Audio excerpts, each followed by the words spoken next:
Oi, eu sou Fernando Oliveira, esse daqui é o Defesa Física, e hoje com mais questões do Enem, como eu tinha falado, eu tinha feito a parte 1 e agora é a parte 2 em que eu tô pegando o resto das questões da prova de 2022 e possivelmente, se der, eu passo mais questões das provas anteriores, porque eu já peguei já um amontoado, como as questões de física não são a maioria, como se, por exemplo, se fosse pegar de matemática, aí seriam muito mais vídeos para uma prova só de um ano. Mas vamos começar aqui com as questões, não vou enrolar muito. E aqui a gente já vai começar com a questão 110.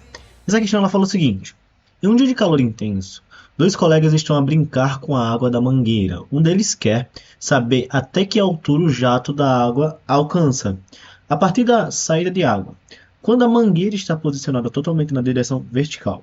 O outro colega propõe então o seguinte experimento: eles posicionarem a saída de água na mangueira na direção horizontal a 1 metro de altura em relação ao chão. E então medirem a distância horizontal entre a mangueira e o local onde a água atinge o chão. A medida dessa distância foi de 3 metros. E a partir disso, eles calcularam o alcance vertical do jato de água. Considere a aceleração da gravidade em 10 metros por segundo ao quadrado. O resultado que eles obtiveram foi D. Então vamos entender o que aconteceu. Eles estavam lá brincando de boa, assim, no dia de calor, e estavam com a mangueira com água. E do nada veio a ideia, caraca, qual é a altura máxima que essa mangueira vai conseguir atingir? Só que se eles colocassem a mangueira para cima, vamos fingir que isso aqui é a mangueira, e eles tentassem medir a altura máxima que ela atingiria, imagina que isso aqui é um jato de água, qualquer lugar, não tem como eles colocarem uma régua de altura assim, dependendo da altura que a água atingisse, e realmente conseguissem medir o quanto que essa água foi. Então o que eles fizeram? Eles botaram essa mangueira na horizontal, aqui, com a altura já prefixada de 1 metro. E o que essa mangueira fez foi jogar água, e essa água cai até uma distância de 3 metros. E como é que você consegue descobrir qual é a altura que ela alcança com base nisso? Como a mangueira é igual e a gente vai trabalhar com situações ideais, eu posso dizer basicamente que ela tem uma velocidade inicial ela tem uma velocidade inicial de quando ela sai da mangueira. Então essa velocidade inicial vai ser igual se eu colocar ela na horizontal ou na vertical. Então se eu descobrir qual é a velocidade inicial que essa água tem, eu consigo descobrir qual é a altura máxima que ela consegue atingir. Então vamos partir do pressuposto que eu não vou analisar um jato de água inteiro, eu vou analisar como se fosse um ponto aqui, um ponto material que vai sair e vai fazer esse caminho parabólico aqui, que não necessariamente é tão parabólico por conta do desenho que eu fiz, mas ele vai fazer esse caminho e vai descer até o solo. E esse lançamento é na horizontal. Então a gente tem que saber que como a gente tem o movimento na horizontal e na vertical, movimentos que são perpendiculares, eles são meio que independentes. Então, a velocidade inicial vai estar toda concentrada no lançamento horizontal. Então, ele vai ter uma velocidade que o corpo vai estar saindo dessa mangueira. E na vertical, a velocidade inicial na vertical vai ser igual a zero. Então, a gente só vai estar lidando com a aceleração da gravidade. Então, eu tenho que descobrir quanto tempo esse corpo demora para vir daqui até o chão. E a partir desse tempo, eu consigo descobrir qual era a velocidade dele para que ele percorra 3 metros nessa quantidade de tempo. Dando essa explicação, agora a gente vai para a matemática que seria utilizada, porque eu só falei, falei, falei. Vamos lá. A equação de queda, no caso, eu poderia usar que a altura vai ser igual a altura inicial mais a velocidade inicial vezes o tempo, mais a aceleração da gravidade, que ela vai estar aqui para baixo, e ele já deu que é 10. Aceleração da gravidade vezes o tempo ao quadrado sobre 2. Tudo bem? A posição inicial é zero. Eu vou dizer que a altura inicial é zero e que ele está indo para baixo, basicamente. O velocidade inicial também é zero, então zero vezes o tempo vai ser zero. Então a gente só vai trabalhar basicamente com a altura que ele vai atingir, vai ser igual a menos g t quadrado sobre 2. E eu posso dizer também que essa altura no caso é menos h, porque se eu estou atribuindo que aqui vai ser zero. Eu estou trabalhando com uma altura, com um lançamento aqui, então para baixo vai ser negativo. E a aceleração gravitacional está para baixo, então vai ser negativo também. Só que como os dois lados estão negativo, eu posso cortar negativo com negativo e vai acabar ficando positivo. Tudo bem? Então daqui eu só basicamente preciso fazer o seguinte. A altura é 1 metro. Eu tenho a altura aqui. E eu tenho que o nosso g vai ser 10. 10 metros por segundo ao quadrado. Vezes o tempo ao quadrado sobre 2. E 10 sobre 2 é 5. Vai ficar 5t quadrado. Tudo bem? Então daqui eu vou passar o 5 dividindo. Então fica 1 sobre 5 vai ser igual ao nosso tempo ao quadrado. Então o meu tempo vai ser igual a raiz de 1 sobre 5. E você pode ficar, caraca, meu Deus, como é que eu vou descobrir a raiz de 1 sobre 5? Não precisa descobrir a raiz de 1 sobre 5. Vamos continuar com o valor de raiz de 1 sobre 5 por toda a questão, porque vai facilitar na hora dos cálculos. Não faça cálculos muito complexos em alguns momentos, porque isso vai te atrapalhar e vai fazer você perder tempo. Isso não é muito legal quando você está fazendo uma prova dessa. Então, vamos lá. O tempo que ele demora vai ser raiz de 1 sobre 5. Então, a partir disso, a gente consegue descobrir a velocidade. Como? Descobrindo pela equação básica, que é a distância, o nosso x, eu vou dizer que x é na horizontal aqui, vai ser igual a velocidade multiplicado pelo tempo. Ou seja, se eu pegar a velocidade dele e multiplico pelo tempo que ele percorre aquela velocidade, eu descubro a distância. Mas a distância a gente já tem, que é os 3 metros. A velocidade é o que a gente quer descobrir e o tempo que a gente tem é o tempo que ele demora para fazer essa queda, que é raiz de 1 sobre 5. Então eu vou só passar essa raiz de 1 sobre 5 para o outro lado, invertido, ou seja, o 5 eu passo para cima multiplicando e 1 eu passo para baixo dividindo. Então a velocidade vai ser 3 raiz de 5. Pronto. Aqui a gente já sabe qual seria a velocidade que a água sai da mangueira. Então a partir disso, eu tenho que descobrir qual é a altura máxima. E qual é a equação que eu vou usar? Vou usar a equação do Torricelli. Porque a equação do Torricelli me fala o seguinte, que a velocidade inicial, a velocidade final ao quadrado vai ser igual à velocidade inicial ao quadrado mais 2 vezes a variação da distância multiplicado pela aceleração. Então, como ele está indo para cima e a altura máxima, no final a velocidade final vai ser zero.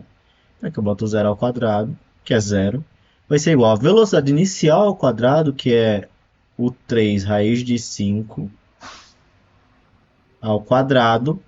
Aí eu boto menos, porque a gravidade está para baixo, menos 2 vezes a altura, que é o que a gente quer descobrir, e a aceleração da gravidade, que é 10. Então daqui eu vou ter 0 vai ser igual a 3 ao quadrado é 9, e raiz de 5 ao quadrado é 5, 9 vezes 5, menos 20h.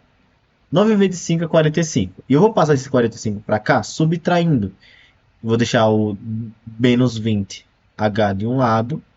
E vai ficar menos 45 do outro lado. Menos dos dois lados, então vai ficar tudo positivo. E a altura vai ser igual a 45 dividido por 20. E essa divisão, o resultado vai ser 2,25 metros, que é a letra B.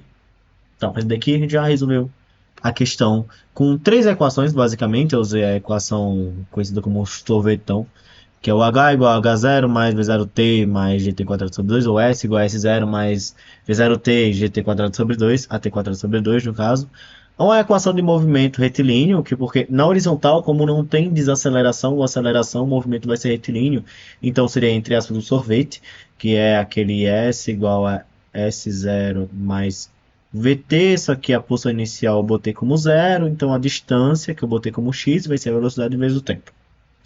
E o outro Torricelli que eu já escrevi aqui e já mencionei. Então foi isso.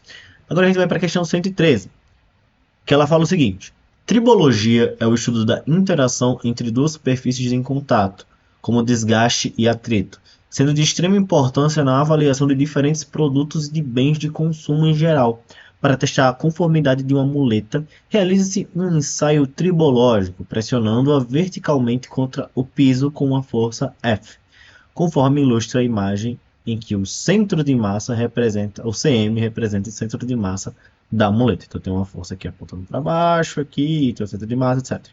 Mantendo-se a força paralela à muleta, então esses termos aqui mais matemáticos eu sempre bom ter em mente o que eles significam.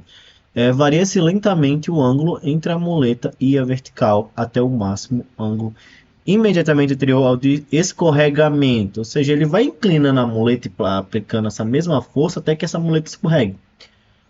Esse ângulo também pode ser calculado a partir da identificação dos pontos de aplicação da direção e do sentido das forças pesos, que é o peso, que é o P, normal, que é o N, e de atrito estático, que é a força de atrito estático aqui, tem os vetorizinhos. O esquema que representa corretamente todas as forças que atuam sobre a muleta quando ela atinge um ângulo crítico você tem várias aqui coisas que estão mostrando como é que pode ser esse diagrama de forças que eu estou explicando. Mas vamos lá, a gente vai por partes. A gente pode ir pegando força por força e ir excluindo as que já estão erradas. Por exemplo, eu falei que era importante você ter uma noção de conceitos mais matemáticos, porque aqui fala que a força sempre vai estar paralela à muleta. Ou seja, ela sempre vai estar apontando para essa parte da muleta. Então a gente já pode observar que na letra A, essa força não está paralela à muleta, ela está ainda apontando para o chão, mesmo que a muleta tenha se movido e se inclinado alguns graus. Então a gente já pode cortar a letra A. A letra B segue o mesmo princípio, então a gente corta. A letra C, D e E, a força está paralela à muleta. Então a partir daí tudo bem. O peso ele vai estar o peso de qualquer corpo, ele vai ser indicado numa figura mesmo que seja de um corpo extenso, no seu centro de massa. É como se o peso inteiro do corpo estivesse no seu centro de massa. Então a gente já vai observar aqui. Na letra C, o peso não está no centro de massa, o peso está atuando aqui na pontinha. Isso aconteceria se, por exemplo, aqui fosse um pedaço opaco de uma coisa muito leve e todo o peso estivesse nesse ponto. Acontece muito com aqueles brinquedinhos de coisas que ficam, por exemplo, um passarinho que fica com o bico em cima de um buraquinho que a pessoa compra numa feira e ele fica girando e não cai, porque o centro de massa está totalmente apoiado e realmente a força, o peso vai ser naquele ponto. Então já pode deletar a letra C porque o peso não está no centro de massa. E agora a gente tem a letra D e a letra E. E na letra D e na letra E tem duas coisas diferentes. Você tem a normal, que está em pontos diferentes, e você tem a força de atrito estático, que vai estar em direções diferentes. Nesse caso aqui, para minha facilidade, para mim, mais fácil seria identificar qual deveria ser a direção e sentido da força de atrito. Que aí eu já corto e já descubro qual é o resultado.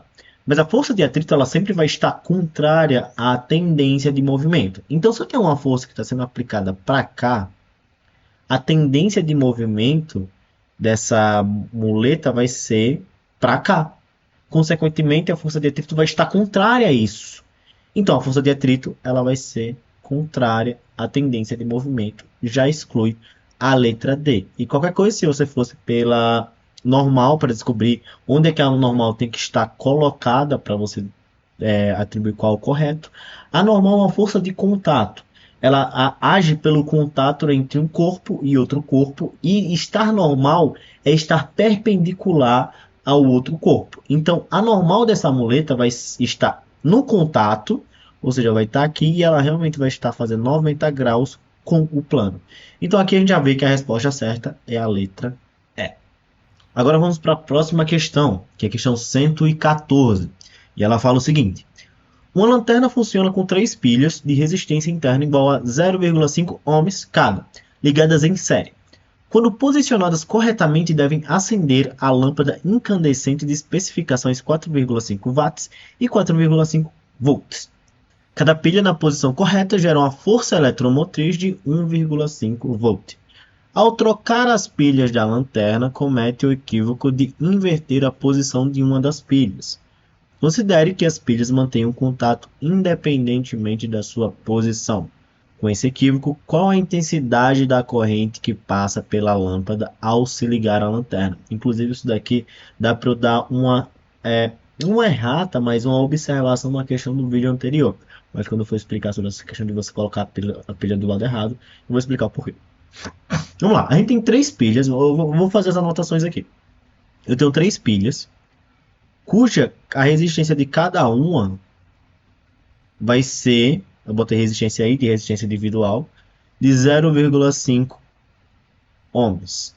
E elas estão ligadas em série. Se elas estão ligadas em série, então a resistência equivalente aqui vai ser igual a 1,5 ohms, que é eu somando 0,5 mais 0,5 mais 0,5. Quando posicionado corretamente, deve aparecer uma lâmpada. E as especificações da lâmpada é: a potência da lâmpada vai ser 4,5 watts e a DDP da lâmpada é 4,5 volts. Ela precisa de 4,5 volts para que ela funcione no seu modelo mais ideal, que é a 4,5 watts de potência. E ele diz que você tem três pilhas, como já foi mencionado, cada uma com resistência de 0,5 ohms, e que cada uma tenha a DDP das pilhas vai ser igual a 1,5 volts. E faz sentido ser 3, porque as três colocadas corretamente dariam uma DDP de 4,5 volts, que é a necessária para você ligar a lâmpada da maneira correta. Só que colocaram a pilha do lado errado. Então a gente teria um circuito que teria aqui uma pilha aqui menos mais. Aí aqui também teria um resistor de 0,5 ohms. Aqui eu vou botar só R. Eu vou ter outra pilha, vou botar aqui do lado correto, menos mais. Outra resistênciazinha dessa pilha. Só que colocaram outra pilha de lado contrário. Botou a pilha errada. E essa pilha aqui também vai ter essa resistênciazinha. Igual. Por que eu falei que eu ia dar uma errata sobre a outra questão? É que eu falei sobre a maneira correta de você posicionar as baterias. Só que, assim, se você for posicionar realmente como se fosse bateria, é daquela maneira. Mas se você posiciona errado, continua funcionando, continua. Só que essa pilha aqui, ela não vai estar sendo utilizada para gerar energia. Tipo, a energia dela não vai estar gerando. Ela vai funcionar como um receptor de energia que vai estar gastando essa energia. Então não é muito interessante colocar dessa maneira. Até por isso que ele fala que cada um vai ter uma força eletromotriz. Deixa eu até tirar de UP para botar aqui força eletromotriz de 1,5 volts. Então aqui eu teria 1,5 volt, 1,5 volt e 1,5 volt. Só que aqui eu tenho uma força eletromotriz e aqui vai atuar como força contra eletromotriz. Então a DDP resultante disso daqui vai ser 1,5 mais 1,5 menos 1,5, que vai dar 1,5 volts. E as resistências, independente do sentido que coloque, se está certo ou errado, elas vão estar em série, então a resistência ainda equivalente aqui vai ser igual a 1,5 ohms. Ele pede no final qual é a corrente que se passa, mas não se engane em você colocar simplesmente você vai ter que utilizar em algum momento o igual a R vezes I, mas não jogar só esses dados aqui. Porque tem que lembrar que a lâmpada, ela também vai ser um receptor de energia para você utilizar, e ela vai ter também uma resistência. E a gente tem que descobrir qual é a resistência da lâmpada para, em paralelo com essas resistências, descobrir qual é a corrente que vai estar passando. Como é que a gente descobre? A gente pode utilizar uma equação da potência. E a equação da potência, para descobrir qual é a resistência, vai ser que a potência é igual a diferença de potencial ao quadrado dividido pela resistência. Diferença de potencial essa ideal para ela funcionar a 4,5 watts. Então aqui a resistência vai ser U ao quadrado dividido por P. E U vai ser 4,5 ao quadrado aqui e P vai ser 4,5. Posso cortar. Então eu digo que a resistência da lâmpada vai ser 4,5 ohms. Então a minha resistência total do sistema, do circuito inteiro, vai ser 4,5 mais 1,5, que me dá 6 ohms. Então, tendo em vista que a DDP que está funcionando ali é 1,5 volts e que a resistência é 6 ohms, aí sim eu posso substituir na equação. Vendo que U, que é 1,5, vai ser igual a R, que é 6, vezes I. Então, esse I aqui vai ser igual a 1,5 dividido por 6, que é igual a 0,25 amperes. Resposta letra A.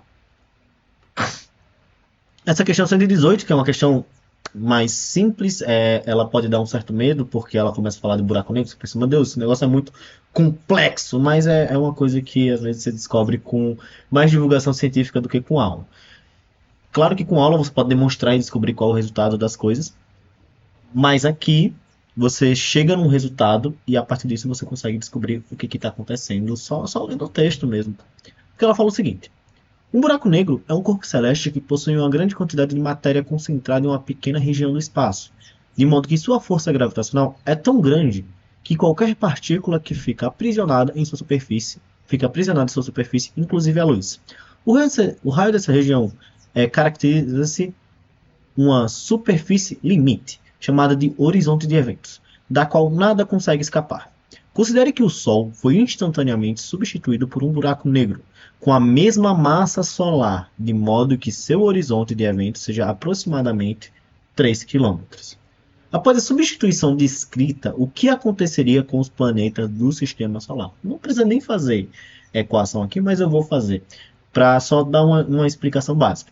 Lembre-se que a atração gravitacional que um corpo exerce, o campo gravitacional que ele gera, na verdade, ele vai ser igual à constante gravitacional vezes a massa desse corpo dividido pela distância dele às coisas ao quadrado. A distância até o centro do corpo.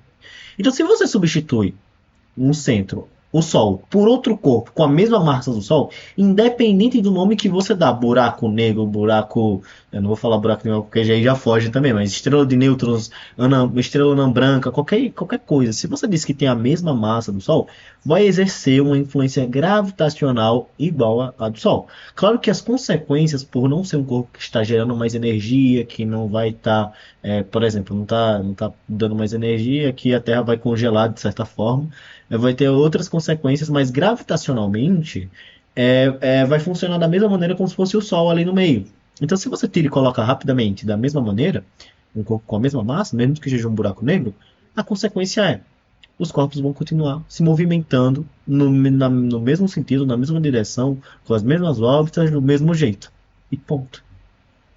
Então aqui diz, após a substituição descrita, o que aconteceria com os planetas do sistema solar?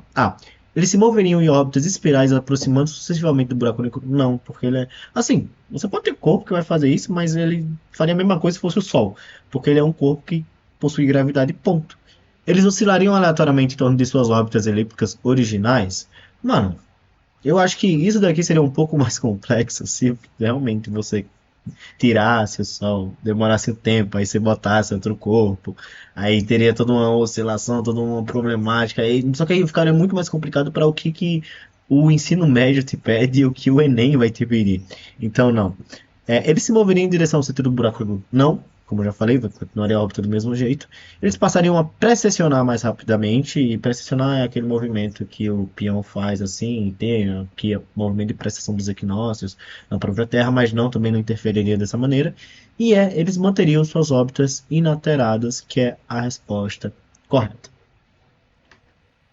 Qualquer coisa assim, se você tiver em dúvida, você observa, mano, a equação. Você não precisa fazer um cálculo, mas você vê o que a equação está te dizendo. Pô. A equação do campo gravitacional diz que depende só da constante gravitacional, da massa e da distância ao quadrado, ponto. Você vê o que depende assim das coisas e você vai ter uma noção do que você precisa resolver. Agora vamos para a questão 124. Ela fala o seguinte: o sinal sonoro oriundo da queda de um grande bloco de gelo de uma geleira é detectado por dois dispositivos situados em um barco, sendo que o detector A está imerso em água e o B na proa da embarcação. Sabe-se que a velocidade do som na água é de 1540 metros por segundo e no ar é de 340 metros por segundo. E aqui você tem uma representação que não está em escala, obviamente, e tem que não estar em escala para a gente dar a aproximação que a gente quer. Os gráficos indicam em tempo real o sinal sonoro detectado pelos dois dispositivos, os quais foram ligados simultaneamente em um instante anterior à queda do bloco de gelo. Ao comparar os pontos correspondentes desse sinal em cada dispositivo, é possível obter as informações sobre a onda sonora. E aqui é importante observar que você tem aqui o tempo, e não quer dizer que, por exemplo, aqui você tem a onda sonora aproximadamente sendo detectada no ar em 220 segundos, não quer dizer que o que aconteceu foi no segundo zero. Isso pode fazer você perder a questão. Porque isso daqui foi acionado em algum momento. Se eles soubessem já o momento em que o negócio tinha caído, não precisava ligar para detectar.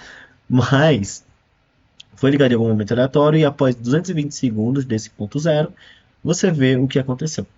Isso é importante porque, para utilizar a equação da velocidade e da posição, você poderia utilizar esses 220 segundos só para dizer que demorou essa quantidade de tempo. Só que não. É como se você tivesse o relógio, aconteceu um evento às 3 horas da tarde, e você dizer que demorou então das 0 horas até as 3 horas para acontecer esse evento. Não necessariamente é. Pode ter acontecido há 30 minutos atrás, e quando você foi marcar no relógio o que aconteceu, foram as 3 horas, então aconteceu entre 2 e meia às 3. Então aqui você vai ter o gráfico que fala do sinal quando foi recebido pelo A, que está dentro da água, e pelo B, que está fora da água. A distância aérea em metro entre o barco e a geleira é mais próxima daí. Você tem vários valores aqui. Então, para a gente resolver isso, a gente vai precisar de uma relação entre as equações. Então, aqui você realmente precisa fazer uma análise para saber o que você vai fazer. E é o seguinte, vamos analisar aqui, por que eu falei que é bom estar fora da escala? Porque eu posso dizer que a distância entre a geleira aqui fora da água até o ponto B vai ser aproximadamente igual à distância entre a geleira aqui dentro da água e o ponto A, que é o E. Então a gente tem a equação, aqui a gente vai trabalhar com movimento retilíneo uniforme, com velocidade constante, etc. Mas que a distância vai ser igual a velocidade, velocidade dividido pela quantidade de tempo. Não, velocidade vezes o tempo. Aí eu já estou bitolando um pouquinho. Velocidade vezes o tempo. Só que a gente não sabe quanto tempo que realmente demorou. E a gente pode também ter aquela equação aqui, ΔS. A velocidade média, a velocidade vai ser ΔS sobre o ΔT. E por que eu falo esse ΔT? Porque a gente vai precisar de uma variação realmente de tempo. Por quê? Se eu for analisar o tanto, a distância, assim, por conta do movimento no ar, eu vou ter que a distância seria igual a aqui, a velocidade do ar, que seria 340 metros por segundo, vezes o tempo necessário para ele ir de um ponto a outro. E essa mesma distância, esse x eu vou botar L, não vou botar x, eu vou botar L, porque já vai direto. L. E essa mesma distância, quando você vai olhar para a água, seria os 1540 metros por segundo multiplicado pelo tempo da água. Tá bom? A gente já tem aqui uma certa relação para descobrir as coisas. Então, esse tempo 1, ele vai ser a distância dividido por 340. E o meu tempo 2 vai ser igual a distância dividido por 1540. E você observa que você tem três incógnitas, você tem o tempo 1, o tempo 2 e a distância em duas equações. Como é que você resolveria isso? Bem, eu vou olhar aqui o gráfico que me foi dado. Eu não sei quanto tempo demorou para ele se movimentar, para ele chegar do negócio para o sensor 1, para o sensor A. E também não sei o tempo que ele demorou para sair de lá e chegar no sensor B. Mas eu sei a diferença de tempo entre o A e o B. Por quê? Eu sei que ele chegou no momento 220 segundos aqui, aproximadamente 220 segundos de A. Então, e eu sei que ele chegou no momento 232 segundos no B, assim, pegando assim uma relação e vendo uma proximidade aqui entre as relações dos gráficos. Então, pode dizer que se eu pegar o tempo do B, que seria o tempo 1 aqui para mim, seria o tempo 1? Não.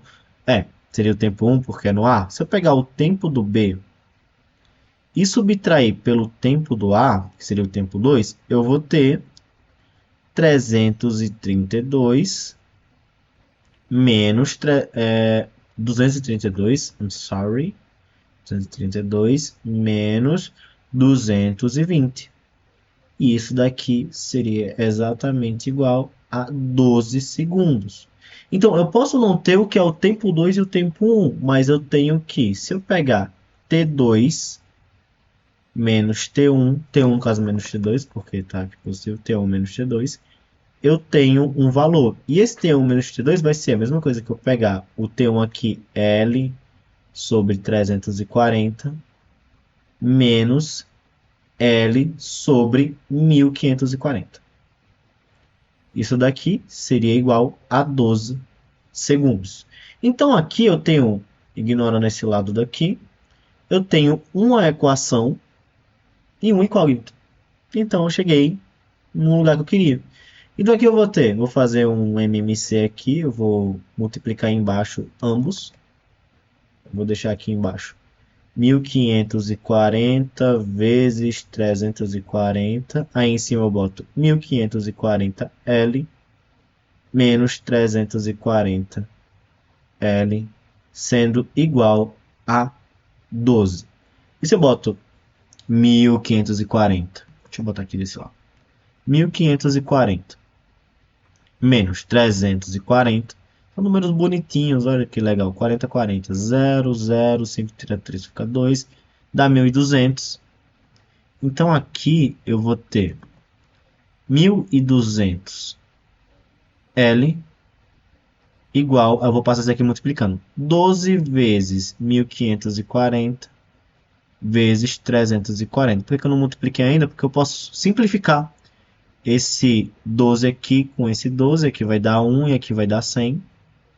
Então, o L seria o 1540 vezes 340 dividido por 100. E eu posso pegar esse 100 e cortar esses dois zeros com esse zero e com esse zero. Então, ficaria 154 vezes 34. Simplificou muita conta.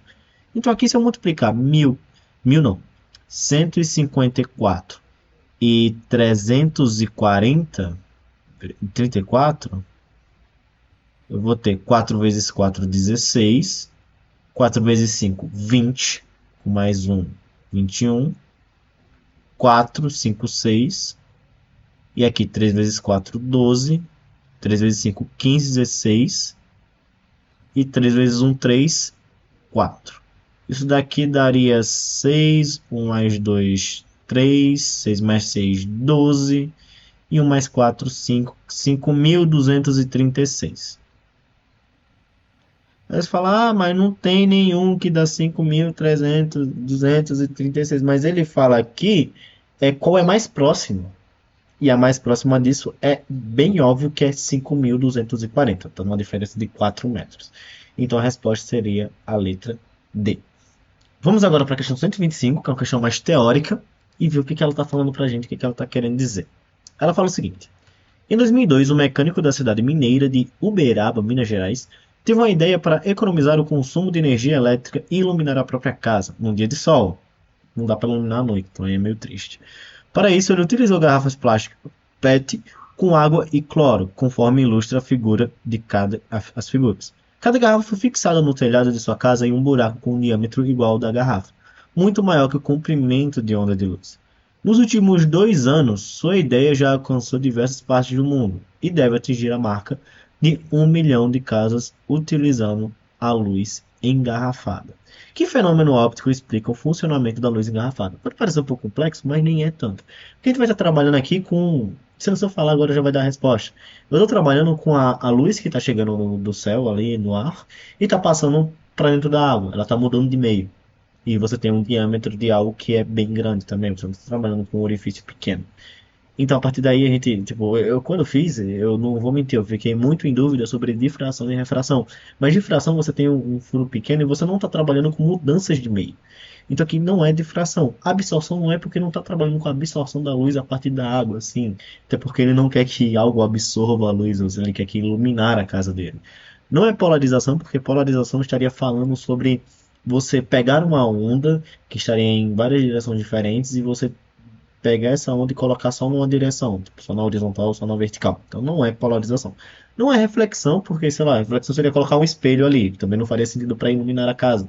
Porque iria colocar um espelho ali só para a luz voltar. Então seria para outra coisa. E o que não sobra é refração, que é basicamente o que está acontecendo. A luz está vindo do céu, ela está mudando de, de meio do céu para a água e depois está mudando novamente da água para o ar e assim fazendo com que a casa seja iluminada por conta dessa mudança. Que ela vai é quase isso aí que eu acabei de fazer. Então aqui é questão rápida, questão teórica e vamos para a próxima. A próxima é a questão 128, que ela fala o seguinte: a fim de classificar as melhores rotas em um aplicativo de trânsito, um pesquisador propõe um modelo com base em circuitos elétricos. Nesse modelo, a corrente representa o número de carros que passam por um ponto da pista no intervalo de 1 segundo. A diferença de potencial do EDP corresponde à quantidade de energia por carro necessária para o deslocamento de um metro. Tá parecendo um pouco complexo, mas vai por mim. E essa questão não é complexa. De forma análoga à lei de Ohm. Então, bota isso na cabeça. Análoga à lei de Ohm. Cada via é classificada pela sua resistência, sendo a de maior resistência a mais congestionada. O aplicativo mostra as rotas em ordem crescente, ou seja, da rota de menor para a rota de maior resistência. Como teste para o sistema, são utilizadas 3 possíveis vias para uma viagem de A até B, com os valores de DDP e corrente conforme a tabela. Ou seja, ele está pegando a equação de Ohm, que é U igual a R vezes I. U, que é a DDP, vai ser igual a resistência, multiplicado pela corrente. Essa corrente aqui seria o quantos carros se movimentariam, e aqui seria a DDP, e a resistência seria o quanto está congestionado, a corrente seria o quanto esses carros se movimentariam, e aqui a gente tem um U que seria essa DDP, que é joules por carro vezes metro. Vamos lá, aí ele tem a rota 1, 2 e 3, ele diz que na rota 1 a DDP é de 510 e a corrente é de 4, ou seja, passa 4 carros por segundo nesse lugar. Na 2 vai ser de 608 e a corrente vai ser 4. E na 3 vai ser 575 e a corrente vai ser 3. 3 carros por segundo. Como é que você descobriria qual é o melhor lugar, assim, na ordem crescente? É basicamente você ver a resistência. Quanto menor a resistência, mais tranquilo vai ser dos carros passarem. Ou seja, você vai pegar aqui a resistência, vai ser igual a U sobre I. Então você só vai fazer o cálculo e ponto. Então a resistência 1 vai ser igual a 510 dividido por 4, que é a corrente. Isso aqui dá o que? 5 dividido por 4 dá 1, sobra 1. 11 dividido por 4 dá 2, que dá 8, sobra 3. 3 dividido por 4 dá 7, que dá 28, sobra 2. Aí dá 20 dividido por 4, que sobra 5. Essas contas matemáticas eu faço um pouquinho mais rápidos, até porque o vídeo já fica um pouco longo. Mas caso necessário eu precise fazer um pouco mais devagar, é só avisar. A resistência 2 vai ser 608 dividido por 4, que vai ser igual a 6 dividido por 4 dá 1, sobra 2. 20 dividido por 4 dá 5, sobra 0. E 8 dividido por 4 dá 2. E a resistência 3 vai ser igual a 575 dividido por 3, que dá 5 dividido por 3 dá 1, sobra 2. 27 dividido por 3 dá 9, sobra 0. 9, 18, 27. E 5 dividido por 3 dá 1. Aí eu vou ter uma vírgula alguma coisa, mas esse número aqui ele já está meio que maior que todo mundo, eu não preciso chegar no resultado final, porque eu só quero medir qual é a ordem crescente do negócio. E já dá para ver que o caminho 1 já é menor, então a resistência 1 já vai ser bem menor. O 2 é a média e o 3 é a maior, então o resultado seria 1, 2, 3 aqui. A rota 1 seria a mais tranquila de andar, que tem uma resistência menor, a rota 2 seria a média e a rota 3 seria a maior. Agora vamos para mais uma questão teórica aqui para acabar o vídeo um pouco mais rápido, que já está em 40 minutos a gravação. E ela fala o seguinte, a questão 132. Em um autódromo, os carros podem derrapar em uma curva e bater na parede de proteção. Para diminuir o impacto de uma batida, pode-se colocar na parede uma barreira de pneus. Isso faz com que a colisão seja mais demorada e o carro retorne com velocidade reduzida. Outra opção é colocar uma barreira de blocos de um material que se deforma, tornando-se tão demorada quanto a colisão com os pneus, mas que não permite a volta do carro após a colisão. Comparando as duas situações, como ficam a força média exercida sobre o carro e a energia mecânica dissipada. Lembrando que a gente está trabalhando com a força média aqui e a gente tem que lembrar da equação do impulso. Porque a equação do impulso diz que o impulso vai ser a força vezes o tempo. Então, se você tem um impulso igual numa batida, quanto mais você aumenta o tempo dessa colisão, menor é a força. Por isso que você tem airbags e por isso, inclusive, que os carros hoje em dia amassam muito mais do que carros antigamente. Porque quando você bate, você precisa que ele amasse para que tanto a energia ela seja dissipada para o carro e não para você que está dentro do carro, quanto você tem uma demora a mais assim no impacto, e isso faz com que a força que atinja você seja menor. Isso é muito importante.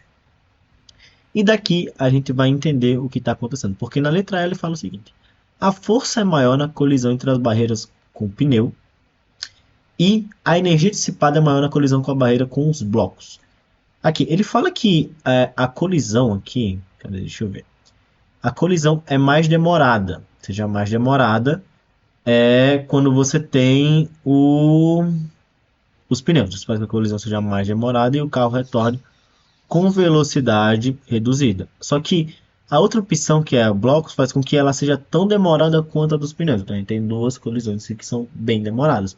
Só que na colisão com os pneus, o carro ainda volta e ele volta com uma determinada velocidade. Então a gente tem uma noção de que a energia ela vai ser dissipada mais na colisão com os blocos. Porque se o carro parou, toda a energia de movimento ela vai ser utilizada para deformar aquilo. Então você está diminuindo a energia, você está dissipando a energia, amassando. Então a gente tem essa noção que a energia dissipada vai ser bem maior na colisão com os blocos. O outro fala que também a força vai ser maior na colisão com os blocos e vai ser energia dissipada vai ser maior na colisão com os pneus, o que não é verdade. Porque ainda existe energia mecânica no corpo, a energia ainda é conservada, porque o corpo continua se movimentando. A força é maior na colisão da barreira com os blocos, e a energia dissipada é a mesma na situação. Não, já expliquei o porquê. A força maior com o pneu, energia dissipada é maior a energia dissipada é maior na barreira com os pneus. Não, já expliquei o porquê. E a força é maior na barreira na batida, na colisão com os blocos. E a energia dissipada é maior na colisão com a barreira com os blocos. Mas não é.